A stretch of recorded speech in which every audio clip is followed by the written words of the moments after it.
Hey, this is Rue, and in this video we're going to be looking at the smuggling and contraband system in Contraband Police.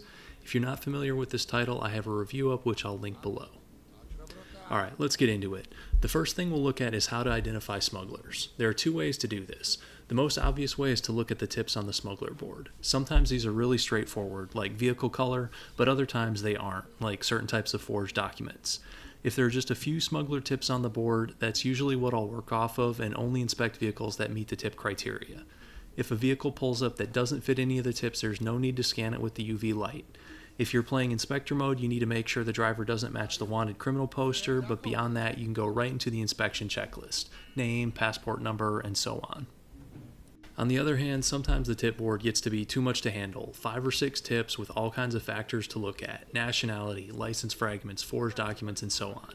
In my experience, it can take longer to parse all these out than it is just to do an exterior scan of the vehicle. So what I like to do is pull out the UV light and do a quick but still thorough scan of the perimeter of the vehicle.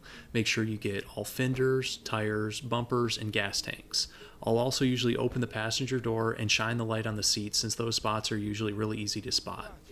If a perimeter and seat scan doesn't turn anything up, then the driver is most likely not a smuggler and you can move on to your regular ID checks. It's important to keep in mind that just because a vehicle or driver fits a tip doesn't necessarily mean they're a smuggler. The game will send non-smugglers at you that match the tips. If you do find a smuggler, you have two choices.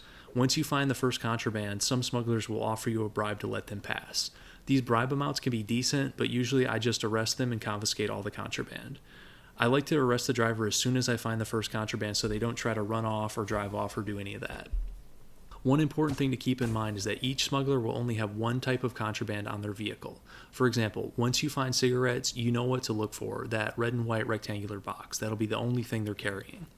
In my experience, the white contraband, which is drugs, cigarettes, and counterfeit bills, stands out more and is easier to find than sort of the greenish colored contraband, which is weapons or alcohol. Now let's walk through the different areas where you can find contraband, starting with the exterior of the vehicle.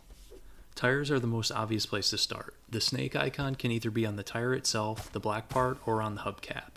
The compact Micros 26 will have the icon show up on the hubcap, but you'll still handle these by slashing at the tire with a knife tool. Some of the trucks have a spare tire by the rear bumper, which you'll also need to check with the UV light. Fenders and bumpers are next. These can be a little trickier to spot, particularly bumpers. When you scan, make sure you stay close and don't move too fast. Both of these can be opened with the crowbar class tool. The next two are truck specific: gas tanks and other compartments. Gas tanks will have the UV snake marking, just like with the bumper and fender. Make sure you stay low and close to the vehicle. It can help to crouch down. Most of the contraband spots on the exterior are fairly close to the ground. One of the truck types has a compartment behind the cabin which you'll need to open. This is not marked with a UV snake. After the exterior, I like to move on to looking at cargo. Depending on the vehicle and cargo, this can sometimes be done in the vehicle, but usually you'll need to unload it. As always, keep in mind that the white UV snake will only pop up for hidden contraband that requires opening with a tool. Cargo that can be opened by hand, suitcases, toilets, stoves, fridges, will not be marked with a snake, so make sure to open all these. All cargo types can have contraband inside, even livestock.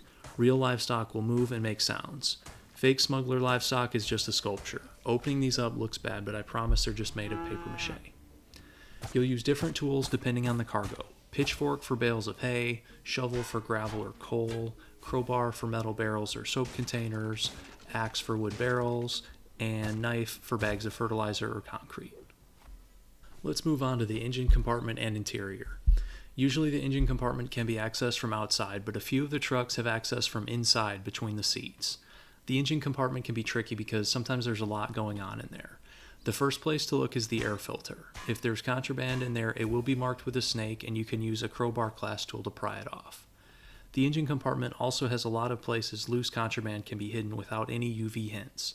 Be sure to look behind the engine components and against the side and rear walls of the compartment.